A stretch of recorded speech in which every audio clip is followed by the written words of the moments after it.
that day has finally arrived. I've managed to get all my plastics, my petrol tank, mud guard, everything to finish the bike now. It's all back. I'm very, very happy with it.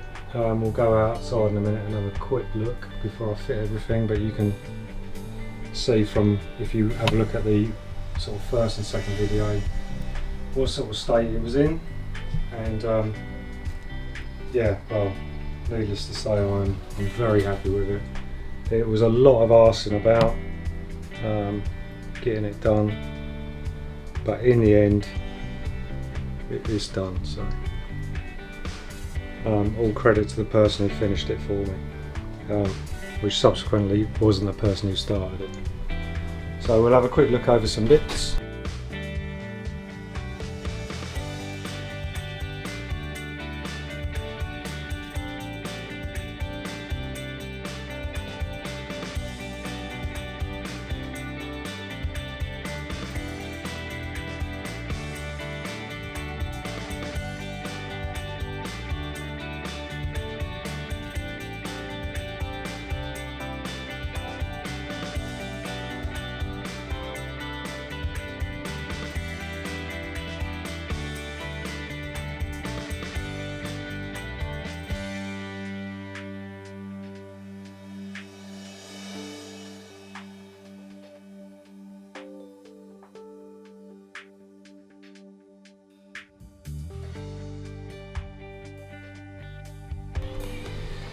That this is legitimately the bit I repaired. It was in 4 pieces, and just to prove that, you can see on the inside where it all been repaired. So there you go. I think you all agree that's come out quite well, hasn't it? So let's we'll put the little seat pad or bum pad on.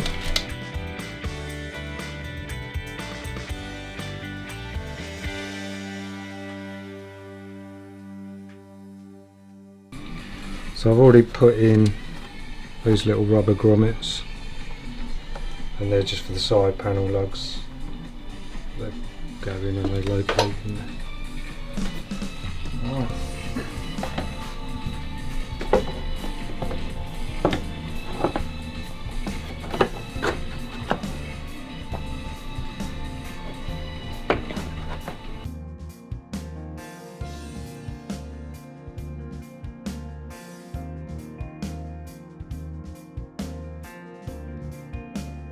Before you all write in and complain that I know these are not the right screws for this, but I don't care. They're hidden under a seat. They should have like a little crosshead in there. But I like to sort of spread the load a bit, so it tends to stop them breaking.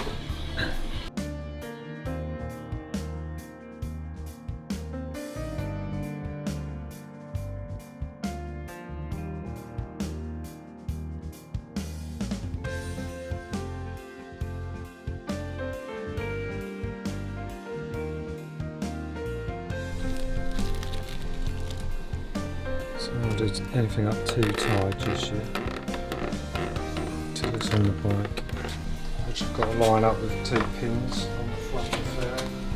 That's what gives the front of it.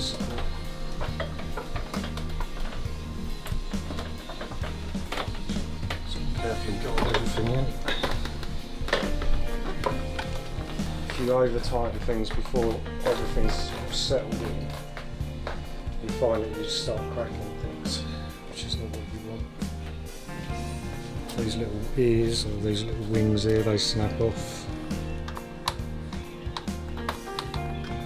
Pretty much because everything vibrates.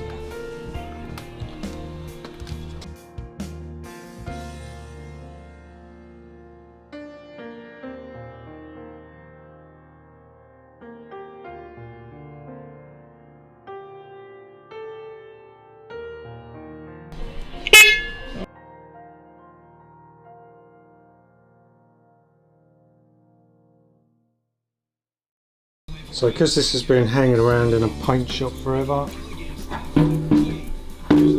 I know it was, they did mask it up, but you can see there's a bit of overspray.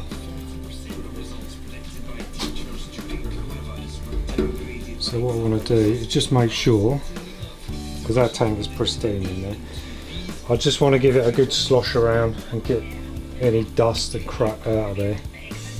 So just make sure it's not on prime, on attack.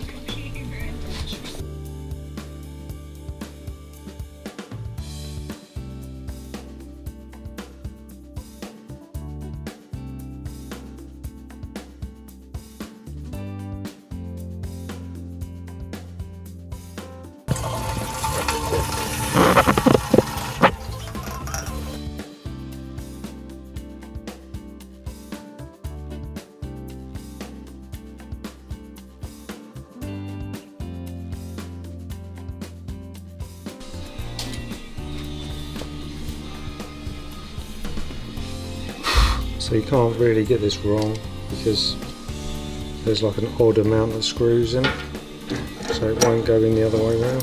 It's quite clever. That's a term Japanese called poki-yoke, which means error proof. So it stops people putting things in back to front.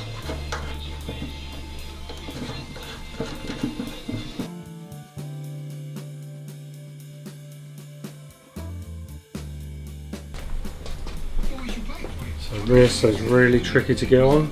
Okay.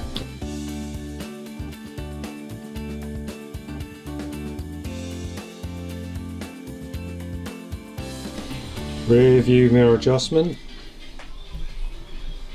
Oh, we can't write it, it's on now. Failed. Second thing on the checklist. Headlight works. Clutch lever play correct. Turn signals work. Steering turns freely. There's no play, horn works. Oh, there's too many things there. Does it run? There you go.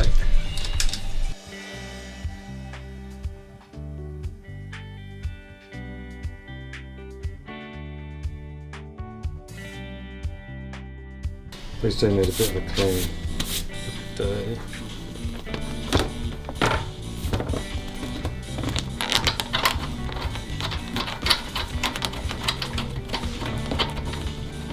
Next time I get some black plating done, I'll get that done black. So on the inside of there, to reflect the heat, you need to put a heat shield in. So good old eBay.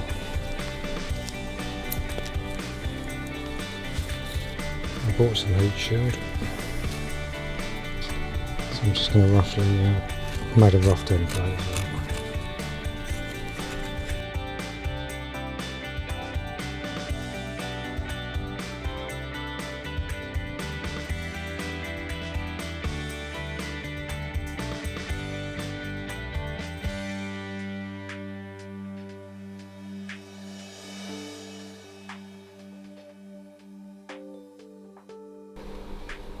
And this little grommet goes in here.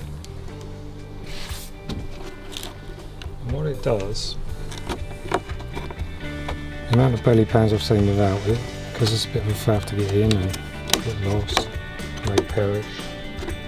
What that does is a bracket comes off the bottom of the radiator and holds that still. And what it does is it stops this fairing doing this side to side.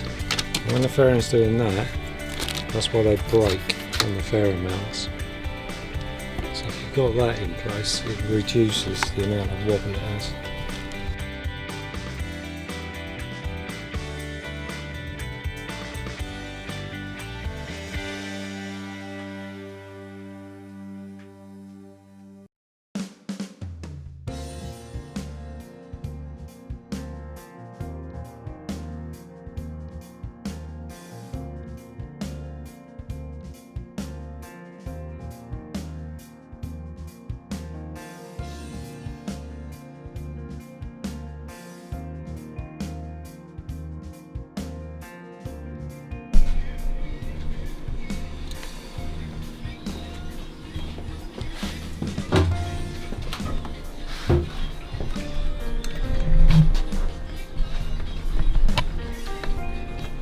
So another reason these fairings break is because the mirrors are done up way too tight. So just put a little bit of Loctite. I use 222 because it's nice and soft and you can get stuff apart again without snapping stuff off. Literally, they want to be just over finger tight.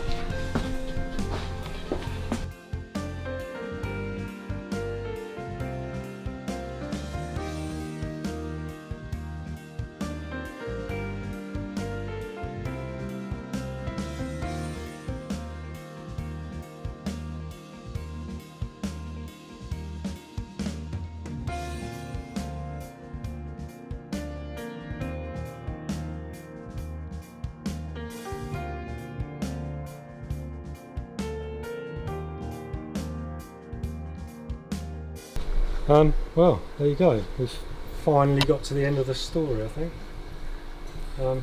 Thanks for persevering with it. I know it's taken forever. Some of it was out of my control.